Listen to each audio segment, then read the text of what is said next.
I want to ask you something. And I want you to really sit with it before you answer, even just to yourself. Do you know in your body, not just your head, that you are loved? Not because of what you've accomplished, not because of how you behaved today, not because you were helpful, agreeable, successful, or easy. Just because you exist. For many people who grew up with conditional love, that question lands like a stone. Because the honest answer is no. Not really. Not in the way that feels safe, stable, unconditional. And that gap between knowing intellectually that someone loves you and feeling it in your bones, that gap was created a long time ago. In today's episode, we're going to look at what conditional love actually is, how it shapes the way you move through the world as an adult, and what it means to start, slowly, carefully, learning to receive love differently. Conditional love is not the absence of love. That's what makes it so confusing. A parent who offers conditional love is not a monster. They may genuinely love their child. They may work hard, sacrifice, provide. They may say, "I love you," and mean it. But their warmth fluctuates. Their approval is earned, not given. And the child learns through 1,000 small moments, not one dramatic event, that love is something you perform for. Think about what that does to a developing child. Every child needs to feel that they are loved simply for being who they are, not for being good, not for being quiet, not for making their parent proud, just for existing. When that baseline isn't there, when love feels like something you have to maintain through your behavior, your achievements, your compliance, the child's entire sense of self becomes externally oriented. They stop asking, "What do I want?" and start asking, "What do they need from me?" They stop asking, "What do I feel?" and start asking, "What will keep things safe?" The self, the real interior self, gets quietly set aside. Because the self was never the priority, the relationship was. And maintaining that relationship required constant management. Here's what's important to understand. Children don't have the cognitive capacity to say, "My parent offers conditional love, and that is psychologically harmful." What they experience is simpler and crueler. They experience it as, "Something is wrong with me. I am not enough as I am. I need to be better, more, different. And then, maybe, I will be loved the way I need to be loved." The child grows up. The parent's home becomes a memory. And yet, the lesson remains. Here are the ways conditional love follows you into adulthood. The first way, you people-please compulsively. People-pleasing is often framed as a personality trait, as if some people are just naturally agreeable and accommodating. But for survivors of conditional love, people-pleasing is a survival strategy that never got updated. It worked once, making yourself agreeable, anticipating needs, keeping everyone comfortable. That kept you safe. That kept the love available. As an adult, you do it automatically, before you even think about it.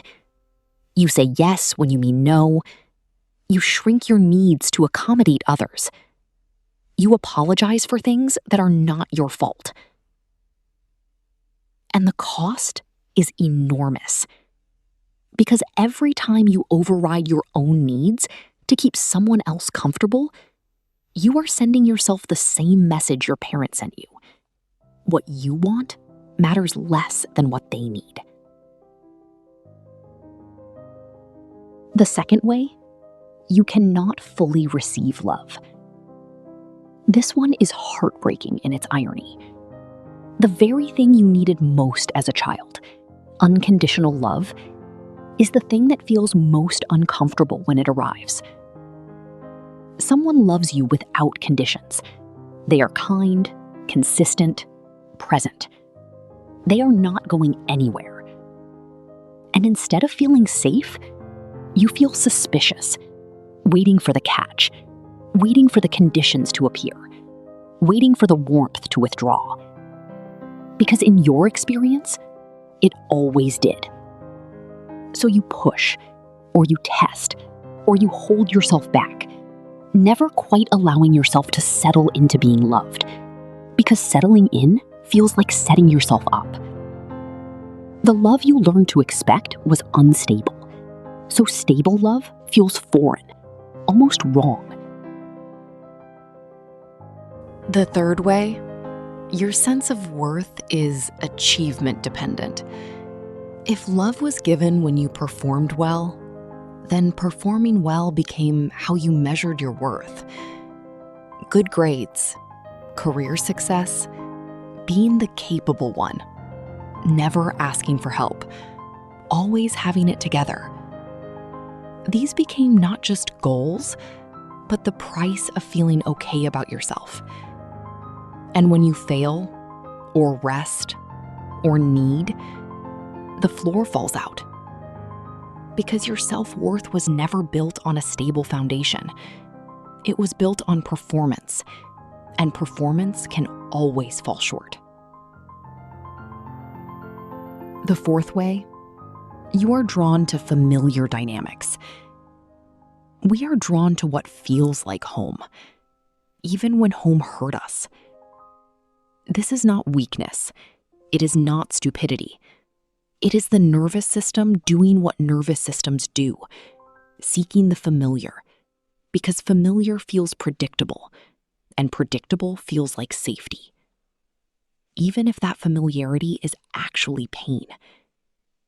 So you may find yourself in relationships where you work very hard to be enough, where love feels like something you maintain rather than receive, where you feel most alive, most connected in moments of intensity, rather than in the quiet, reliable warmth of someone who simply shows up. You may find the reliable love boring, somehow less real. It's not. It's just unfamiliar, and unfamiliar can be learned. I want to be honest with you here. Unlearning conditional love is not a weekend project. It is not a matter of deciding to think differently. It goes deeper than thought. It lives in the body, in the nervous system, in the reflexes that fire before you've even had a chance to choose. But it is possible. Slowly, with patience, with practice. Here are 3 places to begin. First, notice the transaction.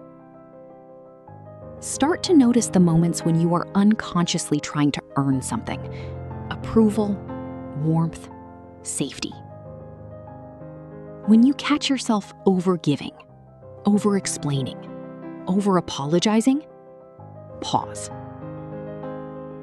Not to judge yourself, just to notice. I'm doing the thing again. That's it. Awareness, before anything else. Second, practice receiving small things. When someone compliments you, try not to deflect.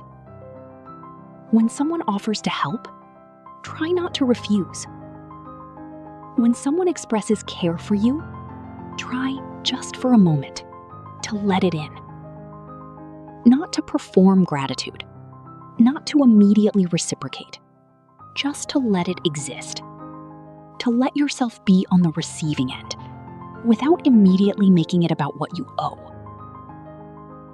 This will feel uncomfortable at first. That discomfort is information. It tells you exactly where the work is. Third, separate your worth from your output. You are not what you produce.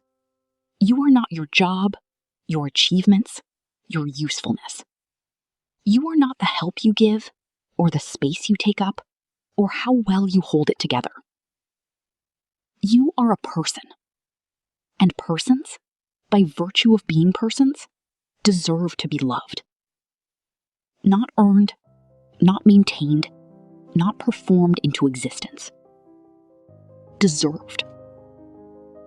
That may be the hardest sentence in this entire series to believe, but I'm going to keep saying it, because the more you hear it, the more it has a chance of becoming true for you, not just in your head, but in your body, in the place where it needs to live. 3 things from today. First, conditional love is not the absence of love.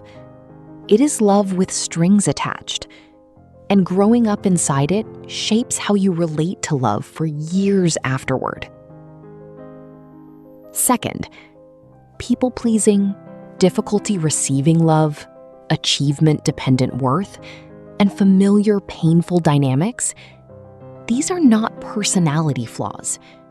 They are the direct result of what you learned love to be. Third, unlearning takes time, but it starts with noticing. Noticing when you're earning, noticing when you're deflecting, noticing when you're waiting for love to be taken away, and gently, patiently, choosing something different.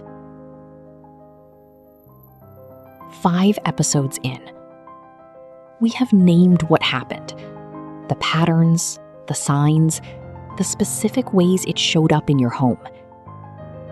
In the next section of this series, we begin to move, not away from the past, but through it. Because understanding is the beginning, but it is not the destination. In episode 6, we're going to talk about something that follows many survivors of toxic parenting through their adult lives, often without them realizing it. The wounds of childhood don't stay in childhood. They show up in your relationships, in your work, in the way you talk to yourself at 2 a.m. Episode 6 looks at the long shadow of toxic parenting, specifically the 6 ways it tends to show up in adult life, and what those patterns are actually telling you about what you need. Because the patterns are not the problem. They are the message. And once you can hear the message, you can start to answer it differently. I'll see you there. You're doing something brave by being here. Don't forget that.